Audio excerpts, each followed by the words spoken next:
Welcome et bienvenue chez TED Academy. Nous allons continuer notre formation sur Windows Server 2019. Nous avançons petit à petit, sûrement encore. Aujourd'hui, nous allons parler de la haute disponibilité. Si vous vous rappelez très bien, la semaine passée, on a parlé de la réplication. Je ne vais pas revenir sur ça. Pour ceux qui n'ont pas suivi ce cours, je mettrai le lien est disponible ici. Maintenant, on avait juste testé la réplication. On avait vu que la réplication, elle marchait entre les deux serveurs. Mais il faudrait encore qu'on essaie de tester la haute disponibilité parce que c'est ça l'importance de la réplication.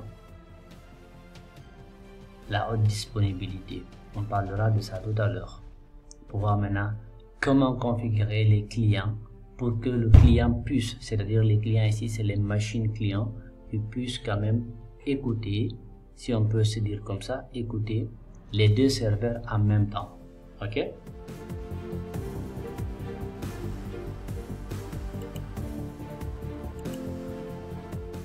On va parler de la haute disponibilité. C'est quoi la haute disponibilité? Dans un monde idéal, les centres de données seraient fonctionnels en tout temps. En tout temps. C'est-à-dire que un serveur, lorsqu'il fonctionne, lorsqu'il tourne, il est appelé, les données doivent être disponibles 24 heures sur 24, 7 jours sur 7. Est-ce que je me fais comprendre? La disponibilité de serveur est une considération importante pour la mise en place de votre système informatique. Vous devez toujours penser à cela. Aujourd'hui, un système, une entreprise qui travaille par exemple avec un seul serveur, un serveur non redondant, ça c'est vraiment quelque chose, cela veut dire que mettez-vous que vous êtes à quelque part de la prison en fait. Oui, parce que si vous gérez des données aussi très importantes, c'est pas bon. Parce que la haute disponibilité, imaginez que vous avez une surtension, ou bien vous avez une défaillance technologique, ou bien vous avez de catastrophes naturelles, ou bien vous avez par exemple juste des brèches de sécurité, et que vous vous retrouvez d'un seul coup avec un serveur qui est là, qui est down, qui ne fonctionne pas. Et au même moment, votre directeur est peut-être en train de convaincre un nouveau partenaire et là, boum, les données ne sont plus disponibles. Ça sera de l'angoisse. Donc la disponibilité, la haute disponibilité ici des serveurs consiste à mettre en place un mécanisme d'un système de redondance. Ok? En cas d'une défaillance, en cas de problème, l'autre serveur peut, et c'est-à-dire il y aura une continuité des données. Ok? Maintenant, l'objectif de ce cours, concrètement, comme on avait déjà installé, on avait mis en place la réplication, c'est de voir concrètement est-ce qu'aujourd'hui là il y a la redondance, il y a la haute disponibilité, elle marche sur ces deux serveurs là. En plus de ça, comment configurer maintenant ces clients pour que chaque machine puisse écouter les deux serveurs. Ok? Cela veut dire qu'en cas si l'autre tombe, l'autre va prendre le relais. Ok? Maintenant, sans trop tarder, on va essayer de passer à la pratique. Ok? On va aller vers notre serveur. Ici, j'ai deux serveurs. On a le serveur master qui est là et le serveur slave. Ok? On les avait configurés ensemble dessous. Il y a une machine prête à l'emploi ici où actuellement il y a pratiquement rien du tout. Qu'est-ce que nous allons faire? On va commencer par le master qui est là. Je vais essayer de me connecter très rapidement.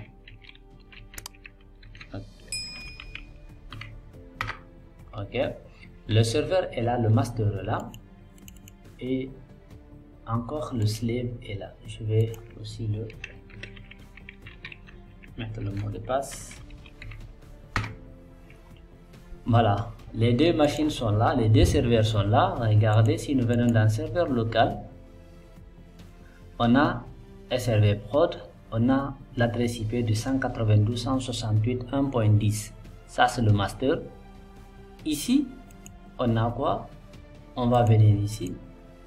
On a ce qu'on appelle ici le slave qui est là, 192.168.1.11. Ok, donc ces deux serveurs là, c'est nos serveurs de redondance. Ok, et celui-là, il est le client. Je vais mettre ça, même si je vais mettre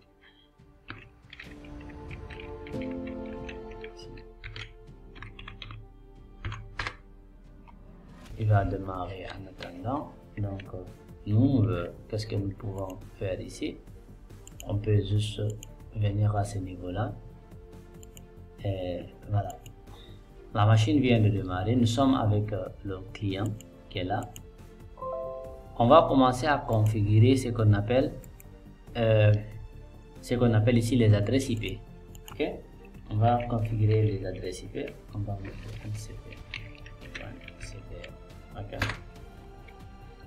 pour que nous puissions venir directement au niveau de la carte réseau. On configure ça. On va voir celui-là. On va lui donner juste un 192. Je m'excuse. On va lui donner 192.168.1.15. Ok. Là, comprenez que nous sommes avec le client. C'est comme ça vous allez configurer tous les clients lorsque vous voulez appliquer le système de redondance. Ok. Là, avec le masque de sous-réseau, la passerelle pour sortir, aller à Internet 168.1.1. Et là, qu'est-ce que nous allons mettre ici comme serveur DNS préféré? Le serveur DNS préféré ici, on va prendre le master, l'adresse IP du master ici, le point 10.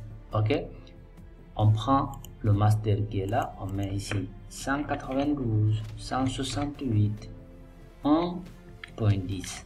ok, maintenant le serveur auxiliaire, c'est-à-dire le serveur secondaire. Le serveur secondaire, qu'est-ce que vous devez faire? Vous pouvez encore prendre le slave 192.168.1.11. Vous mettez ça au niveau de celui-là. Donc cela veut dire qu'est-ce que cela veut dire? 1.11. Qu'est-ce que cela veut dire? Cela veut dire que utilise ces deux DNS, ces deux serveurs DNS. Si celui-là ne marche pas, viens ici. Et si celui-là ne marche pas, encore viens de l'autre côté. Et là, qu'est-ce que nous allons faire? On va juste valider notre configuration des adresses IP. Ok? Actuellement, cette machine, elle n'est pas dans le domaine. On va la réintégrer dans le domaine. Qu'est-ce que nous pouvons faire encore pour voir que est-ce que les machines entre elles, elles communiquent? On va juste faire ça. Je vais faire CMD. Ok, on va essayer de pinguer nos deux machines, nos deux serveurs 192.168.1.10. Donc cela veut dire que là le master il répond. Ok, si on fait un ping d'aller académie, voilà, il ramène. Vous avez vu là, ce que vous pouvez même constater, il a même pris le 11 et là vous voyez il est là encore le 10. Et là vous pouvez encore faire un ping de 192.168.1.11. Là ce sont nos deux serveurs. On a fini de configurer. Donc retenez bien que c'est comme ça vous devez configurer les 4 réseaux. Et si vous avez même trois serveurs DNS, vous pouvez encore les ajouter. Il y a une possibilité pour le faire. Maintenant, à ce niveau-là, qu'est-ce que nous devons faire? On va mettre directement la machine là dans le domaine. on va mettre directement ça dans le domaine. Ok, regardez pour ceux qui n'ont pas suivi le cours, comment ajouter une machine dans le domaine. La première des choses à ce niveau là encore, il faut toujours mettre une nomenclature de vos machines. Il ne faut pas que vous laissiez des noms comme ça, c'est pas bon. Vous ne pouvez pas vous retrouver. Dans l'AD, vous aurez toujours des problèmes, vous ne saurez pas que la machine là qui l'utilise. Mais plutôt, il faut donner une nomenclature pour toutes les machines. Si vous voulez, vous prenez par département ou bien vous prenez par ce que vous voulez. Mais il suffit que vous soyez très bien organisé, très bien ordonné, très bien structuré. Ok? Donc c'est ça. Moi je dis que c'est DA. C'est DA d'AD Academy. Si vous êtes dans une autre institution, vous pouvez mettre le nom de l'institution. Et là, comme c'est des laptops, moi c'est ma nomenclature, je dis laptop 0100 par exemple. Oui, je mets juste 100 parce que c'est beaucoup. Ok, je prends le domaine, je vais mettre d'AD Academy.lan. Ok, je ne l'ai pas inventé parce qu'on avait déjà configuré ça, c'est ça qui est là. Ok, je fais doucement pour que on puisse tous comprendre. Je viens, on va voir, il va me demander de mettre mes crédentiels. Est-ce que j'ai les autorisations de faire ça? Ok, est-ce que j'ai les autorisations d'ajouter une machine dans le domaine? C'est génial, non? On va, parfait. Indiquez bienvenue dans le domaine d'ADAcademy.lan. Ok, qu'est-ce que nous allons faire? On va redémarrer cette machine là. Et pas de problème. Il va juste nous demander de redémarrer ça. Voilà, en attendant qu'elle redémarre. On va venir au niveau de notre serveur ici. Nous sommes avec le master. Qu'est-ce que nous allons faire ici? On va venir dans outils, utilisateur et ordinateur Active Directory. Comme vous le savez, c'est ici on fait, c'est ici on crée nos différents objets et autres là. Et là actuellement vous voyez que on n'a pas d'utilisateur. On n'a aucun utilisateur qui est là. Donc cela veut dire qu'il faut avoir déjà un utilisateur pour maintenant pouvoir utiliser cette machine là dans le domaine. Sinon ça ne passera pas. On vient au niveau du master. Moi je vais créer juste une machine, un utilisateur. J'ai dit je fais haute disponibilité. Ok, là je viens au niveau du nom de l'ouverture de session, je mets ht.test.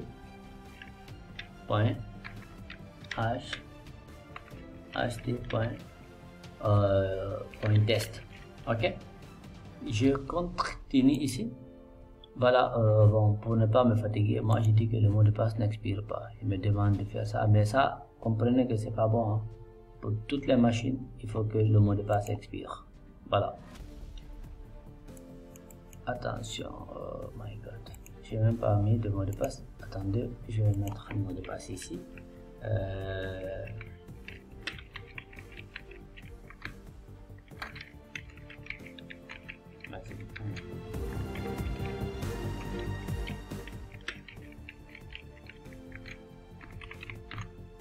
Ok, le mot de passe n'expire pas, je vais suivant, je vais terminer. Ok, là je suis à ce niveau là. Il y a même maintenant une chose qu'on peut faire, qu'on peut voir ici. C'est quoi cette chose là? C'est de voir est-ce que notre réplication elle marche. C'est de voir est-ce que notre réplication. On a créé un utilisateur au niveau du master. Voyons maintenant au niveau du slave. Est-ce que cet utilisateur figure? Il est là, on va venir ici. Voilà, exactement, vous voyez, l'utilisateur est là. C'est ça qui est important avec la haute disponibilité, avec la réplication. Ok, c'est ça la réplication. Qu'est-ce que nous allons faire maintenant? On va prendre cet utilisateur là. Qu'est-ce qu'on va avoir? Avant de prendre cet utilisateur, comme je l'ai créé ici, on va dire que ok, notre serveur là est down. Comment le rendre down? Comment le rendre down? Je vais juste éteindre la machine, le serveur. il est down, il est mort, il y a coupure d'électricité et maintenant là, il refuse de démarrer. Ou bien il y a inondation, le serveur s'est noyé dans l'eau. C'est génial, non? D'accord. J'éteins carrément le serveur. Vous voyez que le serveur est éteint. Actuellement, il est éteint. On va venir ici. On va venir ici. On va dire que c'est ht. Ok. Mais l'utilisateur ht.test. Et là, qu'est-ce que nous devons faire? On va mettre son mot de passe. Retenez bien qu'on a créé l'utilisateur dans le master. On va voir est-ce que le slave il va être redondant. Est-ce que la redondance elle va fonctionner? Est-ce que la haute disponibilité elle va fonctionner? Et là, qu'est-ce que je vais faire? Je clique sur OK. On attend, on patiente.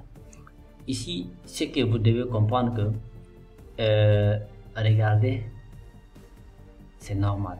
Il prend un peu du temps. Il est en train de rechercher. Il va aller chercher est-ce que le premier serveur est là, le premier DNS. Ah, il va dire que non. S'il ne le trouve pas, il va aller chercher un autre. Là, il va chercher le deuxième.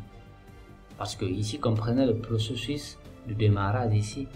Il va aller contacter l'AD et c'est l'AD qui va lui permettre de passer cette étape-là.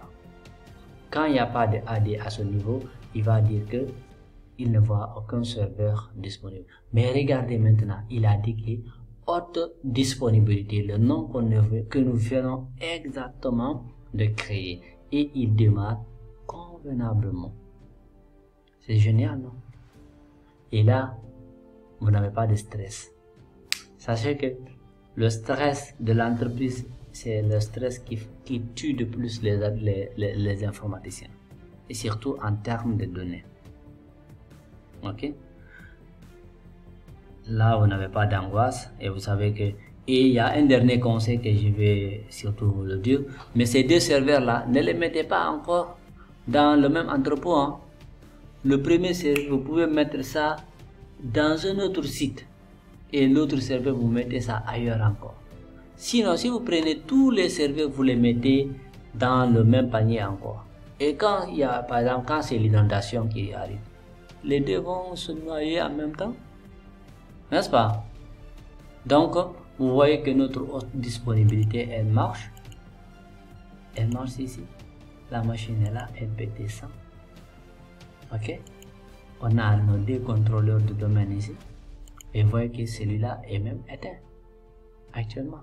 Mais il marche. Ici, on vient ici. On vient à ce niveau-là.